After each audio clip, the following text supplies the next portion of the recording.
Assalamualaikum warahmatullahi wabarakatuh.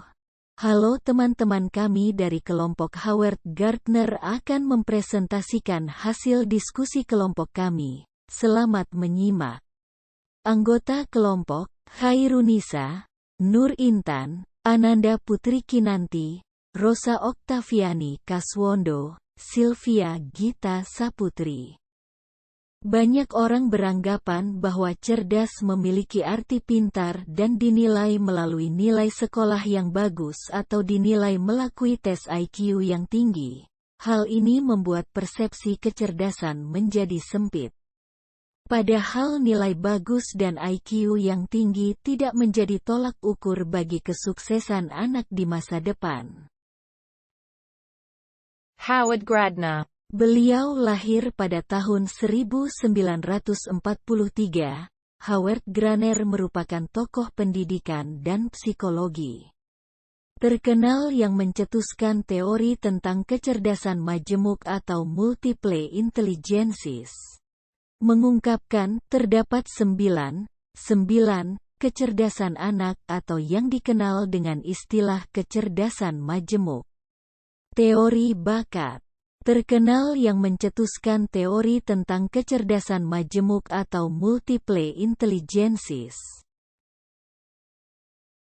Howard Gardner mengungkapkan terdapat 9 kecerdasan anak atau yang dikenal dengan istilah kecerdasan majemuk. Teori bakat Howard Gardner memunculkan konsep di mana manusia memiliki kecerdasan berbeda-beda. Kecerdasan yang berbeda-beda yang dimaksud: 1. Kecerdasan bahasa, linguistik. 2. Kecerdasan logika matematika, matematikal. 3. Kecerdasan musik, musikal. 4. Kecerdasan kinestetik, kinestetik. 5. Kecerdasan ruang bidang, spasial. 6. Kecerdasan interpersonal. 7.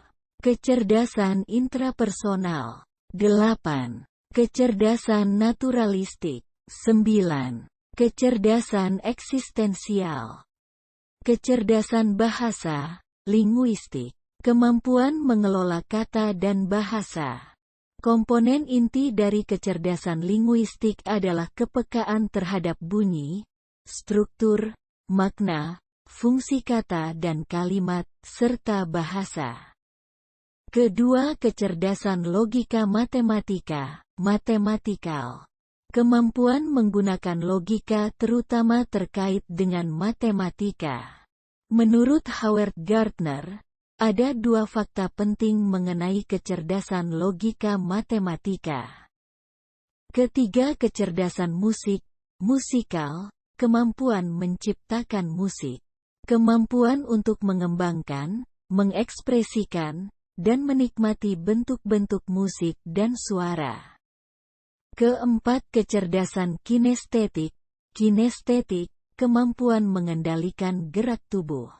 Mampu memahami sesuatu yang berkaitan dengan gerakan badan sebelum dia memperoleh latihan secara formal. Kelima, kecerdasan ruang bidang, spasial, kemampuan yang berkaitan dengan persepsi visual. Kemampuan untuk memberikan gambar-gambar, serta kemampuan dalam mentransformasikan dunia visual spasial. Keenam, kecerdasan interpersonal merupakan kemampuan berhubungan dan memahami orang. Kemampuan untuk mengerti dan menjadi peka terhadap perasaan, intensi, motivasi, watak, dan temperamen orang lain. Ketujuh, kecerdasan intrapersonal merupakan kemampuan memahami diri sendiri. Kemampuan yang berkaitan dengan pengetahuan akan diri sendiri dan kemampuan untuk bertindak secara adaptif berdasar pengenalan. Kedelapan, kecerdasan naturalistik merupakan kemampuan memahami unsur dalam lingkungan alam. Kesembilan, kecerdasan eksistensial merupakan kemampuan dan kepedulian terhadap isu moral, Tuhan. pada dasarnya adalah minat pada masalah-masalah pokok kehidupan.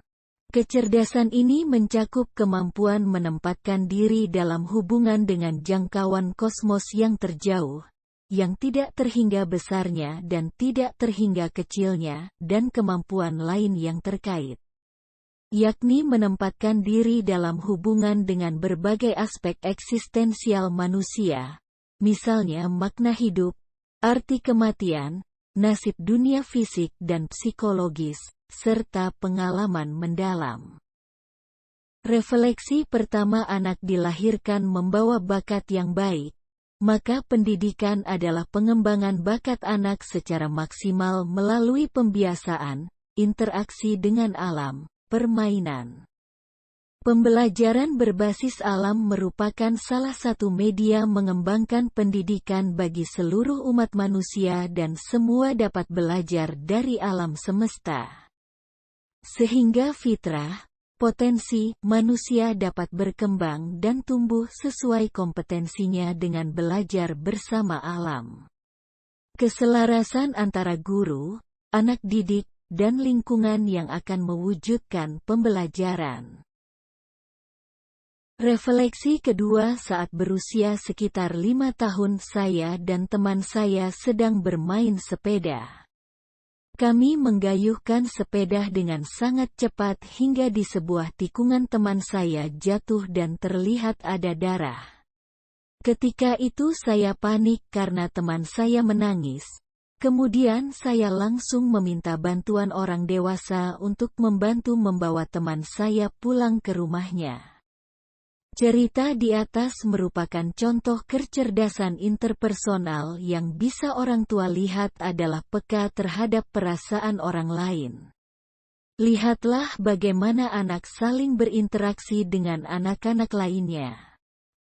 Kesimpulan dari konsep di atas diketahui bahwa konsep dasar bakat berawal dari konsep inteligensi yang awalnya general, umum, kemudian menjadi luas. Multifaktor karena terdiri atas berbagai faktor kemampuan.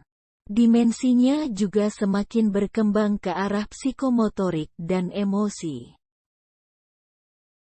Sekian presentasi kelompok kami, ada kurangnya mohon dimaafkan.